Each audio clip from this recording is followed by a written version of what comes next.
9, yaitu tentang derivatif. Oke, pertanyaannya di sini adalah tentukan apakah fungsi fx ini kontinu pada x sama dengan a. Ini untuk pertanyaan pertama bersama dengan tugas yang ke-8 ya, caranya yaitu kita selidiki dulu apakah fungsi fx itu kontinu dengan memenuhi ketiga syaratnya. Di mana di sini fungsi fx itu didefinisikan menjadi 2. Fx akan bernilai x plus 2 untuk x kurang dari 0 ya ini. Kemudian min x plus 1 itu fungsinya apabila x itu lebih besar dari 0. Oke, yang pertama kita tuliskan syarat kekontinuan. Syarat kekontinuan suatu fungsi yang pertama adalah nilai fa itu ada. Kita coba lihat apakah fa itu ada. Di sini fx itu kontinu pada sebuah titik x sama dengan 0, artinya a-nya itu sama dengan 0. Maka di sini kita tentukan nilai f0. Pada fungsi f0, pada f atau titik x sama dengan 0, maka kita gunakan fungsi yang kedua karena ini berlaku untuk x lebih besar atau sama dengan 0. Sehingga fungsinya bisa kita tuliskan min x plus 1 atau sama dengan min 0 ditambah 1. Nilainya adalah 1. Kemudian yang kedua adalah kita tentukan apakah limit x mendekati a dari fungsi itu ada. Maka kita coba dekati dari kiri. Ya, kita cari limit kiri. Limit kirinya itu adalah limit x mendekati 0 dari kiri dari fungsi fx. Kita lihat di sini fungsi x dari x mendekati 0 dari kiri fungsinya itu adalah ini ya, kurang dari 0, maka fungsinya adalah x plus 2 sehingga ini nilainya adalah limit x mendekati 0 negatif 0 ditambah 2, hasilnya adalah 2. Kemudian kita tentukan limit kanannya. Nah, limit kanan itu ditentukan oleh limit x mendekati 0 positif ya dari fungsi fx. Nah, artinya di sini di sebelah kanan 0, maka fungsi yang digunakan adalah fungsi min x plus 1. Pada fungsi ini ternyata nilai limit x mendekati 0 itu bernilai min 0 ditambah 1 sama dengan 1. Nah, di sini terlihat bahwa limit kiri itu tidak sama dengan limit kanan, atau bisa kita tuliskan limit x mendekati 0 negatif dari fungsi fx itu tidak sama dengan limit kita dekati dari sebelah kanan. Jadi kesimpulannya, limit x mendekati 0 dari fungsi fx itu tidak ada. Nah, karena syarat kedua tidak terpenuhi, ya otomatis kita tidak bisa lanjut ke syarat yang ketiga. Karena syarat yang kedua itu sudah tidak terpenuhi, kita tidak bisa lanjut. Artinya, fungsi fx tadi itu tidak kontinu pada x sama dengan 0. Atau kita tulis di sini karena syarat kedua tidak terpenuhi, ya, maka fx itu discontinue pada x sama dengan 0. Oke, discontinue ya. Jadi jawaban untuk yang pertanyaan yang A itu adalah fungsinya discontinue.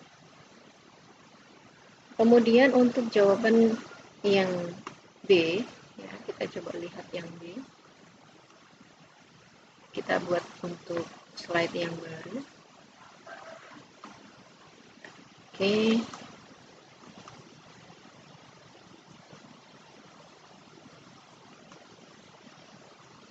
Pertanyaan yang B tadi adalah apakah fungsinya itu diferensiabel pada x sama dengan 0.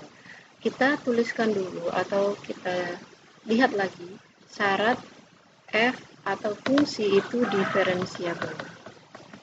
Nah, syaratnya diferensiabel itu kan ada dua. Oke, yang pertama adalah ketika limit dari delta x mendekati 0, atau di sini bisa kita secara singkat ya, kita katakan bahwa f aksennya itu ada. Apabila f aksen dari x itu ada. Atau bisa kita tuliskan definisi dari f aksen itu sama dengan limit dari delta x mendekati 0 dari fungsi x plus delta x dikurangi dengan fx ya, dibagi dengan delta x. Nah ini ya, apabila ini itu ada, kita coba lihat apakah benar ada. Maka kita bisa menuliskan dulu di sini rumusnya, delta x mendekati 0 dari fungsi fx plus delta x min fx dibagi dengan delta x. Nah, tadi kan fungsinya itu berarti di sini ada 2. Atau kita langsung saja kita lihat ya, fungsinya itu akan ada 2 nilai ya. Kita coba hapus dulu. Oke, kita hapus dulu. Fungsinya itu kita lihat langsung aja dari kiri dan dari kanan, apakah, atau kita lihat dari syaratnya tadi ya. Jadi apabila delta x-nya itu atau nilai x-nya itu lebih dari atau sama dengan 0, bagaimana ya? Oke, kita lihat di sini, apabila delta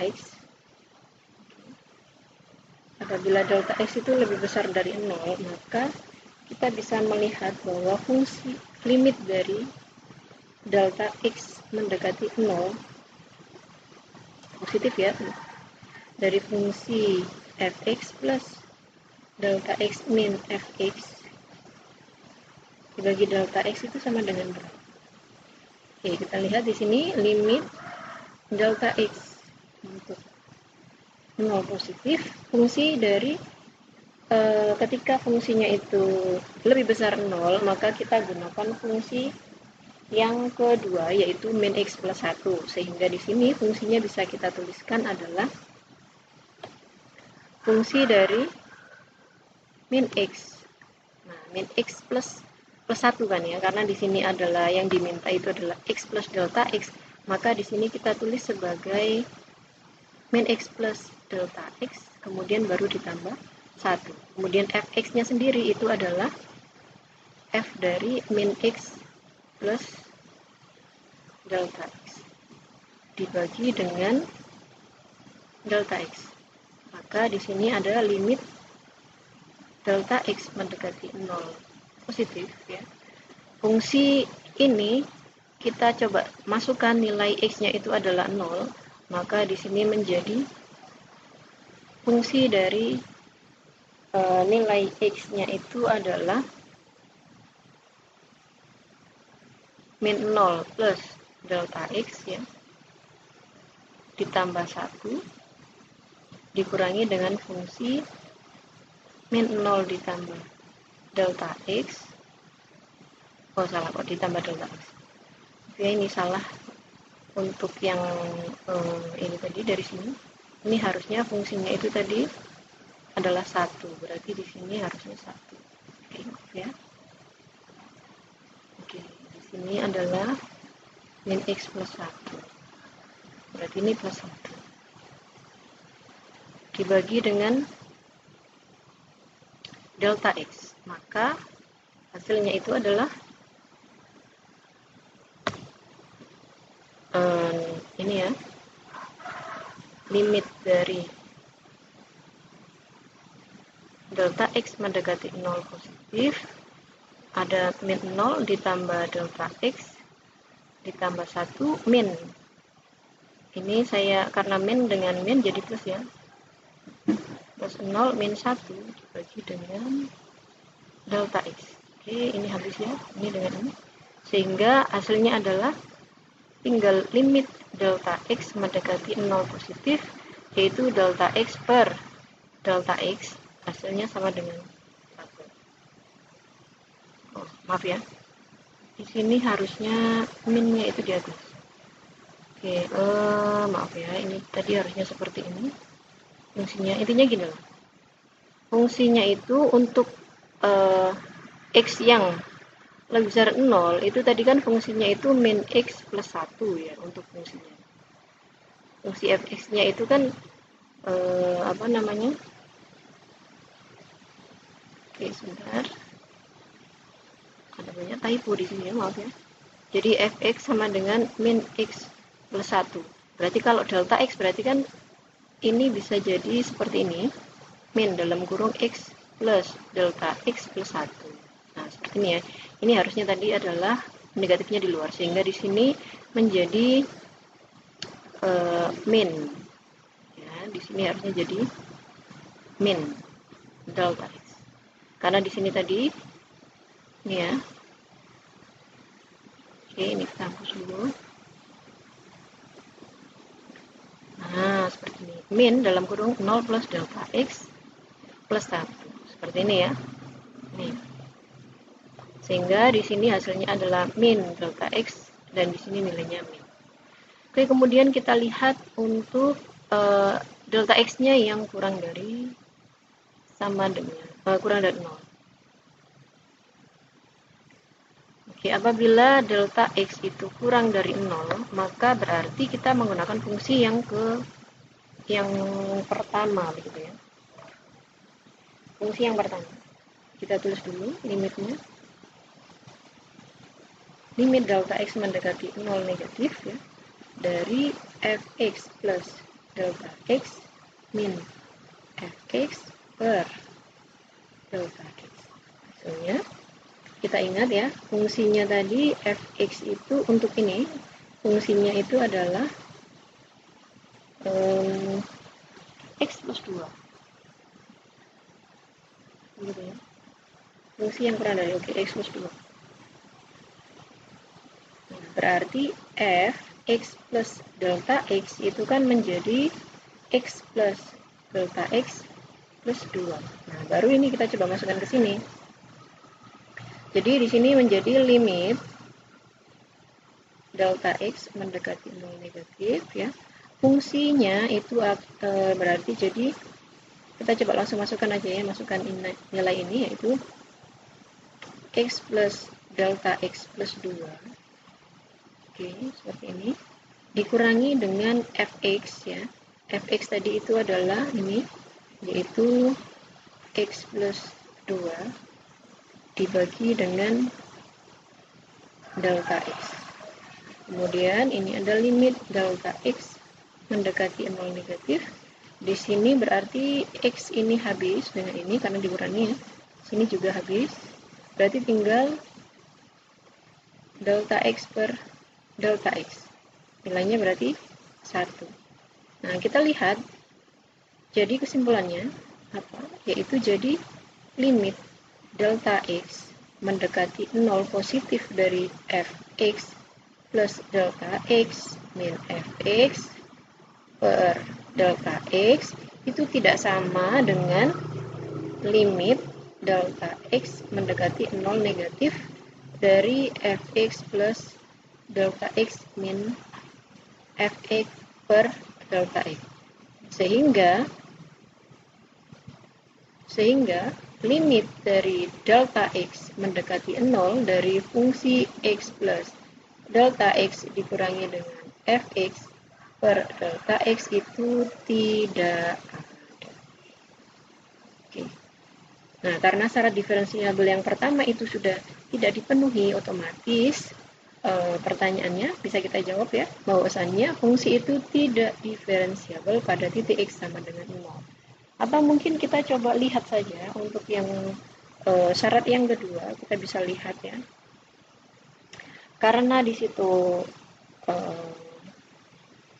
karena f aksen x tadi itu tidak ada. F aksen x itu yang mana ya? Ini tadi, ini loh. Nah, ini kan f aksen x ya. Karena f aksen x itu tidak ada. Ya, maka kesimpulannya apa? Maka x sama dengan 0 itu adalah elemen dari domainnya. Domain itu berarti miliknya fungsinya ya.